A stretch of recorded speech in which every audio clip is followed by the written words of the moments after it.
Bismillahirrahmanirrahim. Assalamualaikum warahmatullahi wabarakatuh. Sahabat BEM yang dirahmati Allah Subhanahu wa taala. Pagi ini alhamdulillah kita sampai ke kota Jogja ya untuk melihat ada musyawarah dari Majelis Permusyawaratan Umat Islam Indonesia.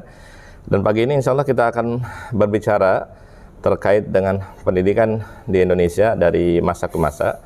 Alhamdulillah hari ini kita kedatangan tamu spesial ya dari guru besar dari ITS ya Prof ya. Jadi Prof Daniel Muhammad Rashid. Jadi insya Allah kita sahabat UM kita akan berbicara santai terkait dengan masalah pendidikan di Indonesia dari masa ke masa. Dan Prof Daniel ini di Majelis Permusyawaratan Umat Islam Indonesia Ketua Bidang Pendidikan. Ya. Jadi insya Allah beliau sangat capable dalam hal ini untuk menggambarkan kepada kita terkait dengan apa sih sebenarnya yang terjadi dengan pendidikan di Indonesia, karena pendidikan ini kan amanah ya Prof ya, amanah undang-undang. Ya. Kita melihat bahwa Undang-Undang Dasar 1945 yang salah satu tujuannya adalah mencerdaskan kehidupan bangsa ya. Jadi Assalamualaikum Prof. Waalaikumsalam. Ya, selamat pagi dan alhamdulillah sudah memenuhi undangan UM Channel Prof untuk berbicara terkait dengan pendidikan di Indonesia. Jadi kita mulai dari mungkin masa lalu ya Prof ya, pergerakan terkait dengan pendidikan dari masa ke masa. Bagaimana pandangan Prof pendidikan di Indonesia ini telah Prof mengalami mungkin dari masa Orde Baru ya Prof ya, atau masa sebelumnya Prof? Masa Orde Baru tidak terlalu pendek sekali. Kemudian banyak di Orde Baru lah. Nah sekarang kita pengen tahu nih sahabat UM terkait dengan masalah pendidikan di Indonesia Prof. Ya. Bagaimana yang terjadi sampai terakhir lah misalkan ketika ada sistem pendidikan, jalan panjang pendidikan yang mengatakan bahwa agama diganti dengan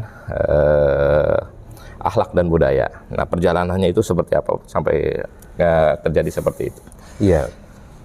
Jadi dalam amanah Undang-Undang Dasar 45 itu pendidikan itu dimaksudkan sebetulnya untuk menyediakan prasyarat budaya bagi sebuah bangsa yang merdeka. Itu sebuah tujuan utamanya. Jadi pendidikan itu sarana untuk belajar merdeka. Karena kita selama ini terjajah. Namun kemudian Orde Baru itu dengan berbagai macam tekanan internasional, itu kan kita hidup dalam satu perang dingin. Jadi pengaruh pemenang Perang Dunia II antara paham komunis dan kapitalis itu bertarung di Indonesia.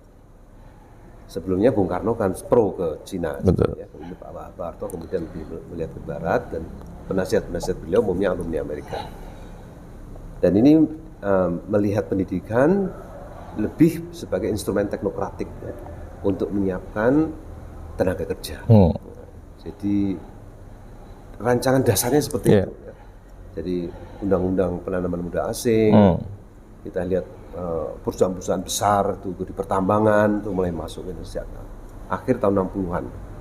Sebelumnya sudah ada perusahaan Belanda, tapi kemudian seperti Freeport dan sebagainya masuk sama Orde Baru. Sampai sekarang tuh rancangan itu nggak berubah sebetulnya.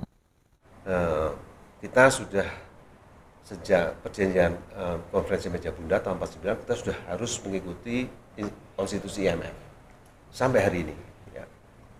Harus bayar utangnya harus mengikuti sistem keuangan global dan sebagainya. Jadi secara politik dan ekonomi, ya secara ekonomi terutama itu kita sulit dikatakan sebagai bangsa merdeka. Nah kemudian tadi semua. Jadi pendidikan itu direduksi menjadi persekolahan, ya. Yang selama ini kita sangat tergantung pada pesantren dan masyarakat pada umumnya, ya, itu semua diarahkan sekedar untuk memenuhi kebutuhan tenaga kerja. Sampai hari ini, sampai hari ini masih kayak gitu. Jadi sistem tepat atau tidak, Prof, kalau misalkan kita ambil pandangan bahwa sistem pendidikan Indonesia ini kulturnya memang berasal dari sistem yang lama atau penjajahan di Indonesia yang lama itu, Prof. Ya, betul. Misalnya dari segi kurikulum, dari segi standar, itu kita praktis berorientasi ke Barat sebagai semacam pemenang ya, pertarungan ini di Indonesia. Jadi fungsi pesantren selama Orde Baru itu kira di pinggiran lah, di pinggiran. Ya. Justru yang sejak Orde Baru umat Islam kan ikut melahirkan Orde Baru, tapi tokoh-tokohnya surut ngurusi pesantren lagi, tidak terlalu tertarik dengan kekuasaan. Ini juga bagian dari mungkin memang ada satu permainan tingkat tinggi supaya umat Islam mengalami semacam depolitisasi dan kemudian juga deislamisasi akibatnya, ya, karena orang Islam tidak mau masuk ke politik kekuasaan. Itu mungkin tradisi berpolitik itu memang sejak lama kita agak terpecah jadi dua, ya. Ada yang pemimpin-pemimpin atau ulama yang memiliki aspirasi politik, ada yang tidak. Tapi kemudian yang dominan itu justru ulama yang tidak memiliki aspirasi politik. Pesantren itu kita lihat misalkan apa yang dikaji ya ilmu-ilmu agama lah dalam tanda kutip. Kemudian juga sementara itu ilmu-ilmu umum yang kemudian dipakai untuk perencanaan pembangunan dan sebagainya itu diselenggarakan di sekolah-sekolah umum dan kampus-kampus PTN. Ada memang UIN, IAIN dan sebagainya. Tapi instrumen ilmu yang dipakai oleh pemerintah Orde Baru itu terpecah jadi dua gitu. Dan kita lihat akhir-akhir ini kan IAIN berubah menjadi UIN, bikin fakultas sains, bikin kedokteran dan sebagainya. Jadi rupanya sampai sekarang saya belum melihat perguruan tinggi negeri yang umum itu buka fakultas syariah. Jadi kita mengalami semacam keterpecahan ilmu ya dalam melihat realitas ini. Ya, ini sebenarnya tidak menguntungkan karena sebenarnya Islam itu tidak punya kategori-kategori itu. Jadi kalau saya mengajarkan kelas fisika, saya boleh sebut hadis dan Quran yang sesuai. Integral, ya. Tapi sekarang mengajarkan fisika dengan mengutip Al-Quran kan dipandang aneh, ya kan? Dipisahkan antara ilmu agama dengan ilmu taruh yang sekarang. Ya, ini banyak perguruan tinggi. Itu sebenarnya kan amanah Pancasila sebenarnya. Kita hidup berdasar Tuhan Yang Maha Esa. Tapi kampus-kampus terlalu sibuk mengikuti ilmu-ilmu yang dari asing, kita tidak sempat mengembangkan body of knowledge yang kita pijakkan pada Pancasila sebagai yang umat Islam itu sebagai pembukaannya menunjukkan itu adalah maqasid syariah ya. Itu instrumen-instrumen ilmunya nggak dibangun.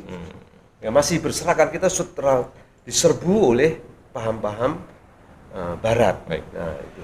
Ya. Tadi Prof katakan bahwa hari ini kita terjebak dengan sistem pendidikan yang taruhlah ya merupakan warisan dari para penjajah yang kemudian diadopsi pada waktu itu oleh para pendirilah bangsa ini ya akibat kelalaian umat Islam sendiri yang meninggalkan sistem perpolitikan itu setelah kemerdekaan.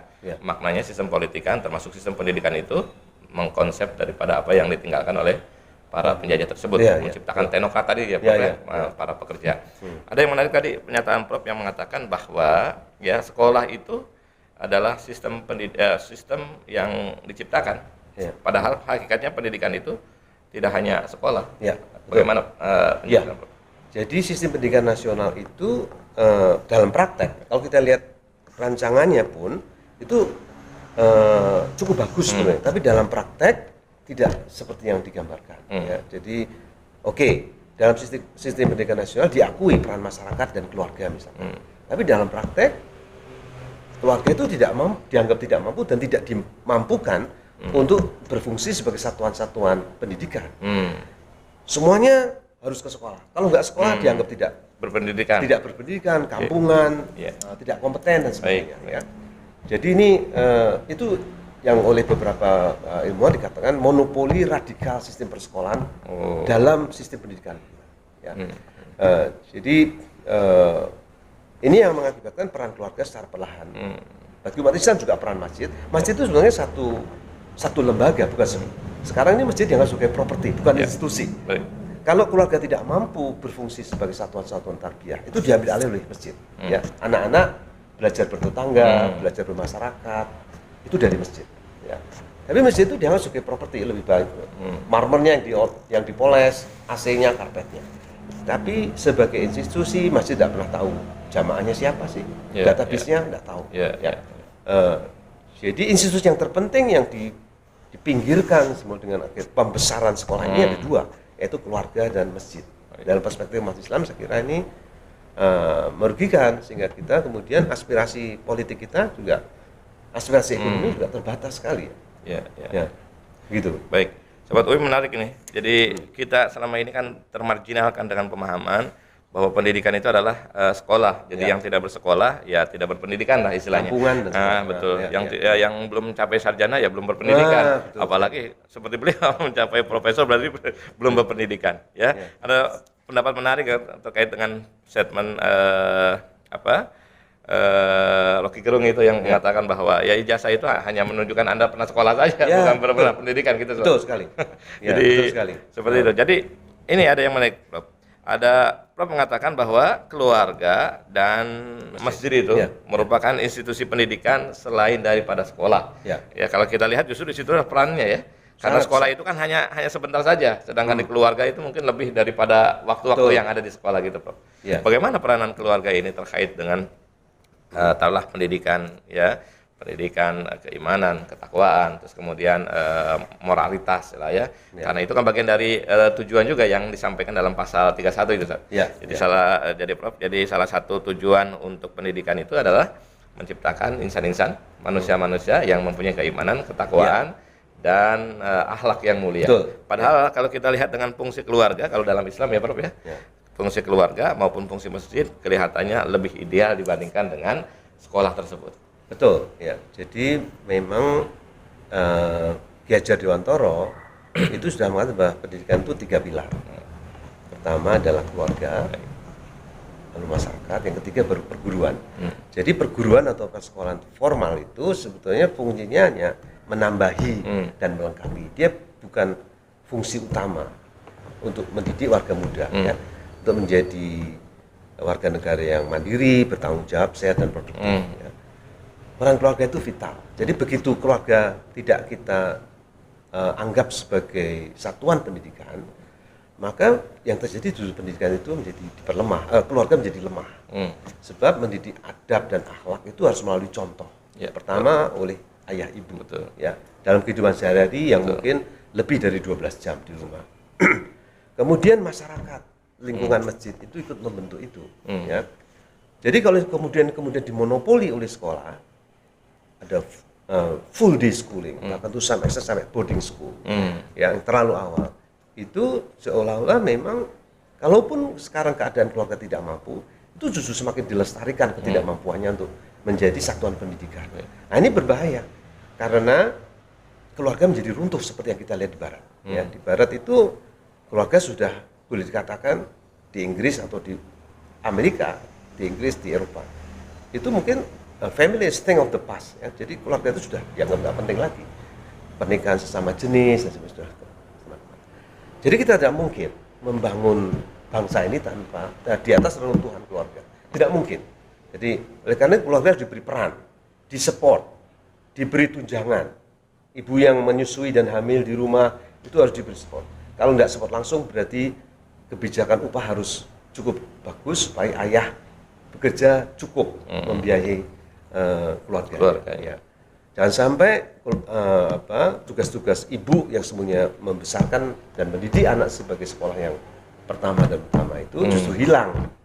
Karena istri atau ibu harus keluar dari rumah untuk kerja. Ya, ini tentu saja satu kehilangan yang besar sekali. Ya. Jadi adab dan akhlak itu harus dididikkan melalui sebuah proses teladan. Tidak mungkin tidak. Ya. Terutama di dalam keluarga, kemudian masyarakat sehari-hari. Kalau naik angkot atau naik bus atau naik komuter, petugas masinis mengatakan assalamualaikum, selamat pagi, apa kabar, ya. Ketemu antara berbagai macam anak-anak itu waktu mau berangkat ke sekolah misalkan, dari macam-macam sekolah ketemu, saling sapa, itu pendidikan luar biasa sudah. Ya. Dengan seperti itu Prof ingin mengatakan bahwa pendidikan itu bisa di berbagai tempat, Prof. Bisa di berbagai tempat. Yang maknanya yang mengajarkan kebaikan, yang mengajarkan akhlak mulia, termasuk keimanan dan ketakwaan tanpa dengan batasan tempat, ya Prof. Betul. Ya. Jadi makna tadi Prof katakan bahwa misalkan bus yang menyampaikan assalamualaikum terhadap siswa-siswanya itu juga termasuk dalam bidang pendidikan. Betul. Dalam praktek, learning by doing. Baik. Ya. Termasuk mungkin kalau ini petugas kebersihan yang mengajarkan terkait dengan kebersihan itu juga mengajarkan sistem pendidikan. Betul. Baik. Jadi saya ingin mendapatkan gambaran lebih luas Prof terkait dengan itu pendidikan yang di luar tempat-tempat tersebut, Prof. Ya. Jadi pendidikan itu sebetulnya esensinya adalah kesempatan untuk belajar, learning opportunity, ya. Bukan sekedar persekolahan. Persekolahan itu punya tujuan yang teknis, yaitu menyiapkan keterampilan untuk jadi tenaga kerja sebetulnya. Tapi kalau menyiapkan anak-anak untuk hidup bermasyarakat, ya masyarakatnya harus diperbaiki dan setiap anggota masyarakat berfungsi menjadi guru atau memberi teladan yang dirasakan langsung sehari-hari berjam-jam oleh warga muda itu. Manajer terminal memastikan toiletnya bersih, tidak bau, ya. Keran dibuka keluar air, ya. Tidak dibiarkan bau. Nah, terus gimana kalau masyarakat tidak diberi peran mendidik, suruhannya kepada guru, tidak mungkin. Tidak mungkin. Sekolah itu lingkungan yang sangat terbatas. Kadang-kadang terlalu nyaman, ya.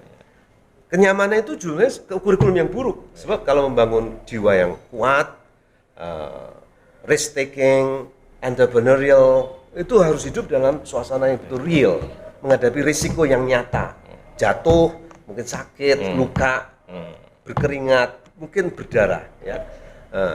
Jadi kalau lingkungannya terlalu nyaman, dan kita lihat memang begitu terlalu lama anak itu hidup di sekolah, perkembangan psikisnya agak terlambat, tidak kedua, fisiknya secara biologis cepat matang. Tapi psikisnya enggak. Mentalitinya. Secara keahlian ya mungkin dia bisalah mencapai keahlian tertentu, ya Prof ya. Tapi secara mentality, psikologis justru itu yang terhambat untuk memahami itu. Betul. Ya. Terutama anak laki-laki. Ya, anak laki-laki itu sebenarnya ruang kelas itu tempat yang buruk bagi anak laki-laki itu belajar. Itu tempat anak perempuan oke. Anak laki-laki itu fitrahnya menjelajah. Hidup di luar survival. Ke hutan, ke sungai. Kalau dia pergi ke kelas itu untuk membaca, mungkin presentasi, ngomong, mungkin tugas menulis, membaca. Tapi setelah itu dia harus banyak keluar. Anak perempuan lebih baik di kelas nggak apa-apa, ya. Dan kalau kita lihat gejala terakhir ini, yang berprestasi itu banyak anak perempuan. Anak laki-laki itu justru tertinggal karena mereka terlalu lama di sekolah. Gitu. Terlalu lama di sekolah. Sebenarnya dia suruh keluar. Sering bolos nggak apa-apa. Baik, Prof, menarik, Prof. Sekarang kita ambillah konteks kekinian, Prof, lah ya. Dengan Indonesia pendidikan, sistem pendidikan di Indonesia hari ini, Prof. Bagaimana Prof melihatnya terkait dengan sistem pendidikan Indonesia dalam mencapai tujuan mencerdaskan kehidupan bangsa, terus dalam pasal 31 itu menciptakan manusia atau insan yang memiliki keimanan, ketakwaan dan akhlak mulia. Bagaimana sekarang realitanya di Indonesia ini, Prof? Jadi, kalau memang otokritik kita lah terhadap pemerintah apa yang harus dibenahi lagi, Prof. Jadi saya kira sekarang Pak Menteri Mas Nadiem mengatakan ada konsep namanya Merdeka Belajar dan Kampus Merdeka. Tadi saya katakan bahwa sebetulnya pendidikan itu satu kesempatan untuk belajar merdeka. Memang, ya. Jadi pertama obsesi pemerintah untuk mengurung anak-anak kita di sekolah itu kecenderungan yang keliru. Ya. Jadi kalau apalagi sebelum internet ada atau sebelum pandemi maksud saya, itu internet sudah mengurangi peran sekolah sebetulnya. Ya. Setelah pandemi peran sekolah itu makin berkurang. Kan anak ada study from home. Ya. Sekarang arahnya justru study at home. Ya. Dan kemudian peran-peran pendidikan itu harus lebih diperankan oleh orang tua. Selama ini kan orang tua kelabaan nih. Karena semula mereka kan pasrah bongkoan istilahnya ya. Pokoknya aku punya duit, ada sekolah bagus, berapapun biayanya tak bayar, ya. lalu dia seolah tidak mau tanggung jawab lagi. Ada kecenderungan seperti itu. Ya. Saya kira itu sikap yang tidak bertanggung jawab. Pertama, tidak mungkin sekolah itu mampu melakukannya. Ya, guru terlalu disibukkan oleh urusan administratif. Ya. Jadi kalau membangun warga negara yang mandiri, bertanggung jawab, sehat dan produktif, keluarga harus diperkuat, masyarakat harus dilibatkan, bukan sekedar sambil lalu, ya, tapi mereka betul-betul kalau punya bengkel misalnya, punya bengkel, itu kalau anak mau belajar tertarik dengan otomotif, dia bisa belajar otomotif pada umur-umur tertentu, terutama setelah umur SMP lah, SMA. Kalau dia mau tertarik dengan otomotif, kalau tertarik dengan perkayuan, perikanan, kemaritiman, dia juga bisa. Jadi masyarakat, unit-unit bisnis, kegiatan masyarakat itu dilibatkan dalam pendidikan. Tidak semuanya masuk dalam satu lembaga yang disebut sekolah. Jangan sampai sekolah itu memonopoli sistem pendidikan ini, seperti selama ini terjadi. Tidak akan berhasil, berapapun kita punya duit, Amerika sudah menunjukkan begitu, tidak mampu. Ya. Di samping itu tadi, sekolah itu cenderung terlalu aman dan sebagainya. Ya. Jadi kalau saya harus melakukan kritik, ya harapan saya kita ini yang ngejar. Kita sekarang dalam keadaan bonus demografi. Usia anak warga negara yang produktif gede. Tapi dengan pandemi sekarang ini kalau kita tidak melakukan terobosan, ya, ini bonus demografi bisa menjadi tagihan demografi. Ya. Anak-anak yang masih muda, mereka tidak punya kecakapan, tidak punya kompetensi, akhlaknya buruk, rugi besar bangsa ini kan. Jadi saya kira justru kita sekarang dalam bonus, kita pastikan bonus demografi itu menjadi modal sosial kita terbesar ya, untuk menjadikan bangsa ini menjadi bangsa yang besar, ya, tidak menjadi bangsa yang tertinggal kelas 3 lah. Ya. Saya kira ini ya, saya kira ya. Baik, sahabat UIM, ya, yang dirahmati Allah Subhanahu wa taala. Ini menarik ya. Jadi sekolah itu jangan dianggap sebagai institusi pendidikan yang memang mencetak manusia-manusia yang beriman, bertakwa dan memiliki akhlak mulia. Ternyata di luar sekolah itu masih banyak ya tempat-tempat yang memang bisa dijadikan sebagai lembaga pendidikan tadi ya. Terutama dalam keluarga lah ya, karena interaksi ini yang sangat kuat terhadap pribadi anaknya tersebut ya. Keluarga ini sangat-sangat mempengaruhi. Nah, sekarang konteksnya dalam kajian terkait dengan sistem pendidikan Islam, Prof. Ya, Prof di sini dalam membidangi Ketua Bidang Majelis Permusyawaratan Umat Islam Indonesia.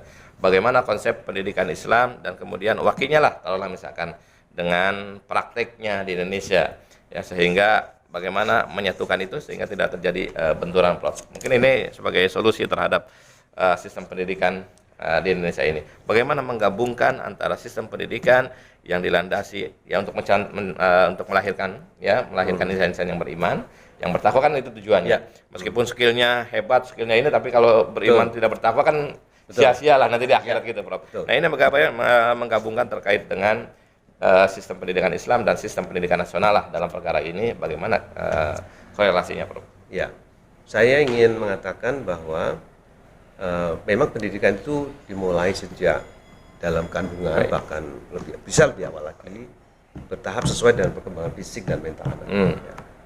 Dan itu tadi saya sebut 3 kelembagaan yang penting. Pertama adalah keluarga, masyarakat. Ini masyarakat ini penting sekali nih, ya, sampai ke perguruan. Ya. Jadi apalagi kalau kita harus memperhitungkan keberadaan teknologi, ya. Jadi kita melihatnya sekarang dari kita melihat yang saya lihat pendidikan yang mau kita bangun itu ada sebuah learning web, satu jaringan belajar. Ada simpul-simpul di dalam jaringan itu, di mana warga muda bisa belajar dari beberapa simpul itu, terutama simpul yang terdekat sesuai dengan perkembangan dunia. Ya. Simpul yang paling dekat pada anak-anak tentu saja keluarga. Oleh karena itu keluarga harus diperkuat, lebih banyak parenting, sesi-sesi parenting sebelum menikah. Tahu tugasmu apa, ya. Kemudian kebijakannya tentu saja harus menunjukkan bagaimana keluarga itu kuat. Jangan sampai keluarga itu tidak mampu mendidik anak sendiri. Nah, kalau kondisinya keluarga ini kan kebanyakan di Indonesia ini, masyarakat Indonesia ini kebanyakan keluarga itu kalau kita lihat petanya itu lemah dalam masalah keimanan lah, lemah dalam masalah agamanya. Sehingga kalau kita kembalikan kepada keluarga, ya, kelihatannya belum mampu untuk mendidik secara baik, ya, melahirkan insan keimanan dan bertakwa. Nah, ini bergesernya kemana, Prof? Kalau misalkan peran keluarga ini tidak bisa maksimal, ya. Kalau Prof dan yang lain mungkin kan paham terkait dengan masalah itu, ya. Tapi kalau masyarakat umum yang tidak memahami ilmu agama ini, perannya bergeser kemana kalau misalkan keluarga ini tidak berjalan secara optimal? Jadi saya melihat bahwa masjid bisa menolong. Masjid berarti solusi lah, ya. Masjid bisa menolong. Kemudian lembaga-lembaga pendidikan lain seperti katakan pramuka, kursus-kursus, kursus bahasa, kursus seni. Jadi anak tadi kan kurikulumnya itu harus seimbang. Ya. Kursus seimbang itu berarti keterampilan-keterampilan yang bersifat katakan tidak boleh terlalu didominasi oleh matematika dan sains misalnya. Ya. Jadi misalkan pertama adalah pendidikan bahasa. Diperkenalkan Al-Quran sebagai pengenalan pertama untuk pertama bahasa ibu, bahasa Indonesia, kemudian bahasa Al-Quran. Ya, dari perspektif Islam seperti itu saja. Ya. Diperkenalkan sejak awal. Kemudian kalau dia sudah mulai diajarkan tata bahasa, termasuk diajarkan tata bahasa Al-Quran. Ya. Dengan demikian dia memiliki kecakapan-kecakapan, instrumen-instrumen untuk belajar apa saja, karena ini kecakapan membaca itu kecakapan yang basic sekali. Nah sekarang ini kecakapan membaca dan juga menulis itu agak terkesampingkan. Ya. Kalau kita melihat tugas-tugas akhir mahasiswa saya misalkan, itu kebanyakan mereka itu copy and paste, copy paste, ya. Ambil cara cepat lah, Prof, ya. Nah, ya, jadi tugas-tugas menulis itu kelihatannya sepele, padahal itu dari siklus belajar, pertama mengalami atau praktek, kedua membaca, berbicara dan menulis itu satu siklus, ya. Nah, sekolah itu bisa membantu kalau keluarga dan masjid tidak memiliki resource yang dibutuhkan, ahli, perpustakaan dan sebagainya. Jadi sekolah itu akan berubah fungsi. Dia menjadi learning resource center, ya. Dia memberi keterampilan-keterampilan tertentu, apakah itu tadi ya perkayuan, otomotif, IT, perikanan, sehingga selesai umur 18 sudah siap menikah. Sudah siap menikah, ya. Jadi tadi cakap hidup bertetangga, cakap memakmurkan masjid, siap menikah pada umur 18 tahun. 18 tahun. Nah, jadi ini sekarang kan ada kecenderungan, Mas. Lulus S1 masih takut menikah. Karena belum rezeki, ya. Jadi kita pasti kalau dia siap menikah, berarti ada proses supaya dia siap mandiri secara finansial atau ngerti caranya mengurus keuangan. Tahu caranya mulai bekerja dan berbisnis sendiri. Jadi dan kita seringkali terkejut kalau anak-anak muda kalau diberi kesempatan, mereka sebetulnya bisa lebih cepat dewasa. Ya. Tapi karena kita terlalu khawatir, memberi lingkungan mereka terlalu nyaman, kedewasaan mereka justru terhambat. Kemandirian Justru terhambat. Ya. Jadi melibatkan anak itu bermasyarakat lebih awal, itu justru mendewakan mereka. Seperti ayah kita dulu. Ayah saya misalnya menikah segera setelah lulus SMA. Sekarang ayah saya misalkan. Jadi saya kira ini justru kalau kita melihat generasi terdahulu itu masih sangat muda, sudah berprestasi. Ya. Saya kira itu yang baik. Sahabat UIM yang dirahmati Allah Subhanahu wa taala, demikian perbincangan kita dengan Prof. Dhanil Muhammad Rasyid ya terkait dengan masalah pendidikan, terutama pendidikan yang ada di Indonesia. Beliau tadi mengatakan bahwa pendidikan itu tidak hanya sekolah lah ya. Tapi institusi yang paling berperan dalam masalah pendidikan ini adalah keluarga lah.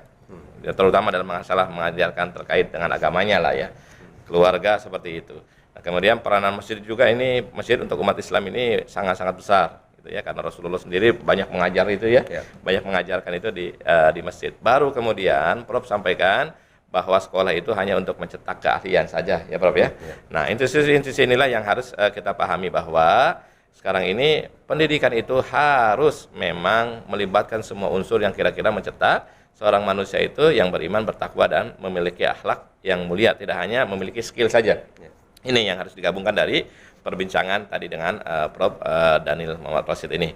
Baik sahabat UIM, Sekian dulu dialog kebangsaan kita. Ya, kita berbicara terkait dengan masalah pendidikan di Indonesia. Terima kasih Prof. Terima kasih, menyempatkan waktu untuk dialog pagi dengan WIM Channel.